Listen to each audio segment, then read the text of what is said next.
चंद अफराद इसे सिर्फ एक जरिया रोजगार समझते हैं, फिर कुछ ऐसे भी हैं जिनके लिए यह है इंसानियत की खिदमत का एक रास्ता, और फिर आते हैं वो लोग जिनकी जिंदगी शोबे तिब की अमानत है और उन्होंने इस शोबे की तारीख बदल डाली।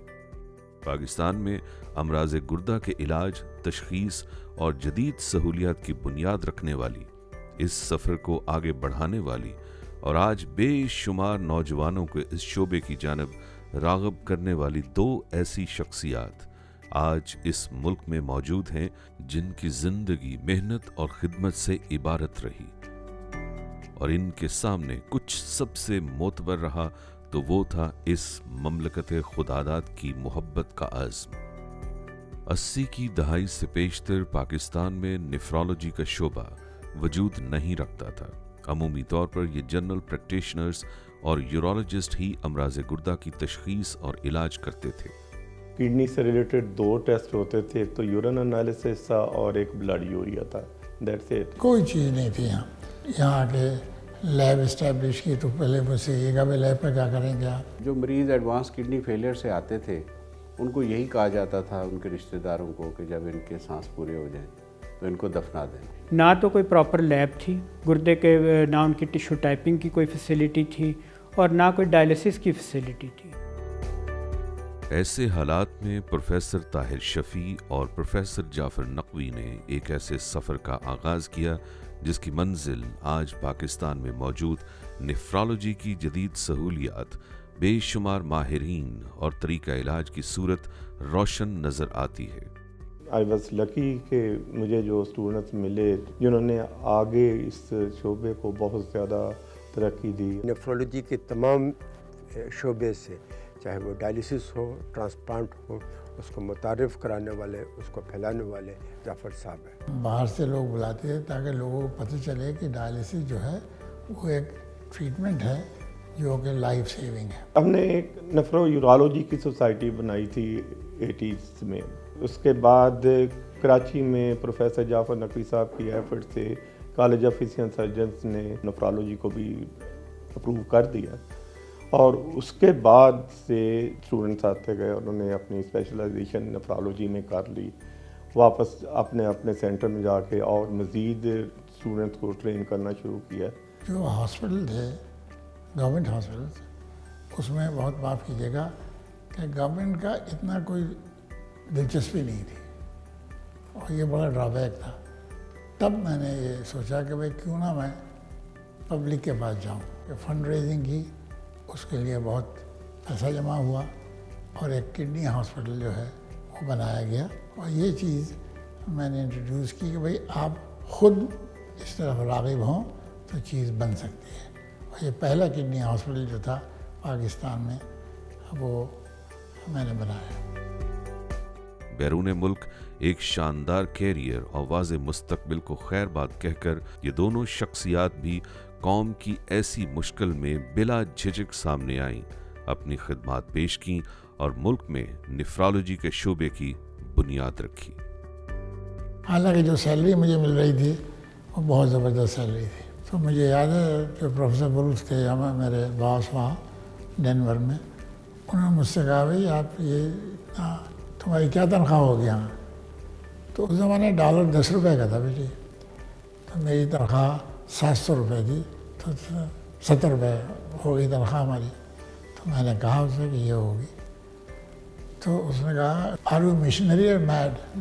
मैंने कहा नन। मैंने कहा मैं घर जाना चाहता हूँ। स्टेट में था तो छुट्टियों में पाकिस्तान आने का मौका मिलता था, तो उस दौरान मैंने यहाँ पे जो तिबी शोबे के बारे में ज़रा स्टडी करता था, तो मैंने ये एहसास हुआ मुझे कि ये जो शोबा है इसमें ना तो एक्सपर्टीज़ हैं पाकिस्तान में और ना ही कोई फैसिलिटीज़ हैं। तो इस ख्याल से कि मैं अपनी तालीम वहाँ जो हासिल की है अपने लोगों को उसका फ़ायदा पहुँचाऊँ। एक तहकीक के मुताबिक पाकिस्तान में हर साल गुर्दे के अमराज से होने वाली अमवात की तादाद 20,000 से ज़ायद है, जो दुनिया भर में 8वें नंबर पर है। ये प्रोफेसर ताहिर शफी साहब और जाफ़र नकवी साहब का ही नेफ्रोलॉजी में रहने मिन्नत है कि आज इनका इलाज प्रॉपर नेफ्रोलॉजिस्ट कर रहे हैं।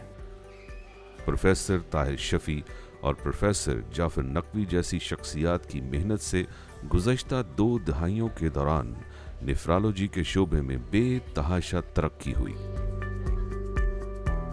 अर्ली 80s में कोई डायलिसिस की मशीनें नहीं थी, एज सच पंप्स के साथ ब्लड क्लीनिंग की जाती थी। उसके अलावा एक प्रिमिटिव सी जिसको स्क्रिबनर शंट कहते थे, वो पेशेंट की कलाई के पास वो शंट लगा दिया जाता था ऑपरेट करके, और उसके ज़रिए डायलिसिस किया जाता था। प्रोफेसर ताहिर शफी जब 82 में पाकिस्तान आए तो उस वक्त अलहदा डिपार्टमेंट नहीं थे नेफ्रोलॉजी के, तो फिर मेडिकल वार्ड्स के अंदर ही वो डायलिसिस करते थे और वहाँ पे पेरिटोनियल डायलिसिस स्टार्ट हुआ। तो इस तरह बहुत से मरीज़ों की जानें बचाई जा सकें। आज पाकिस्तान के करीबन हर बड़े शहर में हुकूमत की जानिब से डायलिसिस की सहूलत मुफ्त फ्राहम की जा रही है। दूसरी जानब गुर्दे की ट्रांसप्लांटेशन की सहूलत कम सही, लेकिन पाकिस्तान के तमाम बड़े शहरों जैसा कि कराची, लाहौर, कोयटा और इस्लामाबाद में ये सहूलत दस्तयाब है। साउथ में जाफ़र नकवी साहब ने नेफ्रोलॉजी की बुनियाद ना रखी होती और नॉर्थ में प्रोफेसर ताहिर शफी साहब ने नेफ्रोलॉजी की बुनियाद ना रखी होती तो आज भी गुर्दे फेल होने के जो मरीज़ थे वो या तो यूरोलॉजिस्ट के पास इलाज करा रहे होते या वो जनरल फिजिशियन के हाथ इलाज करा रहे होते। सबसे बड़ा जो कंट्रीब्यूशन है कि उन्होंने बहुत से लोगों को ट्रेन किया नेफ्रोलॉजी में। इनकी रहनुमाई, इनकी ट्रेनिंग और इनकी पेशेंट केयर के बग़ैर शायद ट्रांसप्लांट भी पाकिस्तान में मुमकिन नहीं था। कौमी और बैनुल अक़वामी जरीदों में प्रोफेसर ताहिर शफी की 60 और प्रोफेसर जाफर नकवी की 54 तसनीफ़ात नेफ्रोलॉजी की कौमी और बैनुल अक़वामी तंजीमों से वाबस्तगी और सरकारी सतह पर सितारा इम्तियाज़ और हुस्ने कारकर्दगी एवॉर्ड की सूरत इनकी खिदमात का एतराफ़ ये साबित करता है खिदमत का जज्बा और अपने शोबे से अखलास दुनिया को बदल डालने की सलाहियत रखता है। जाफ़र नकवी साहब ने शायद सबसे पहले पाकिस्तान में एक रिकॉर्ड कीपिंग का सिस्टम, पेशेंट की रिकॉर्ड कीपिंग का सिस्टम कायम किया और जो कि अब तक जिन्ना अस्पताल में उसी तरीके से कायम दायम है कि पेशेंट का रिकॉर्ड किस तरीके से मेंटेन किया जाता है। तो उन्होंने सबसे पहले जो शुरू करवाया डायलिसिस की रजिस्ट्री शुरू करवाई। पहली दफ़ा पाकिस्तान में जो पंजाब में किडनी ट्रांसप्लांट्स हुए वो भी उनकी वजह से हुए, क्योंकि उन्होंने अमेरिका से अपने दोस्त प्रोफेसर खालिद भट्ट को बुलवाया और 1 हफ्ते में 7 किडनी ट्रांसप्लांट मेयो अस्पताल में उन्होंने कर दिए। आज पाकिस्तान में नेफ्रोलॉजी के शोबे में आलमी म्यार का मुकाबला करती हुई सहूलियात गवाही देती हैं कि जज्बा सच्चा हो तो एक नई दुनिया तख्लीक करना और एक नई तारीख रकम करना मुश्किल नहीं। कौम इन खिदमात पे आप दोनों शख्सियात को खिराज तहसीन पेश करती है।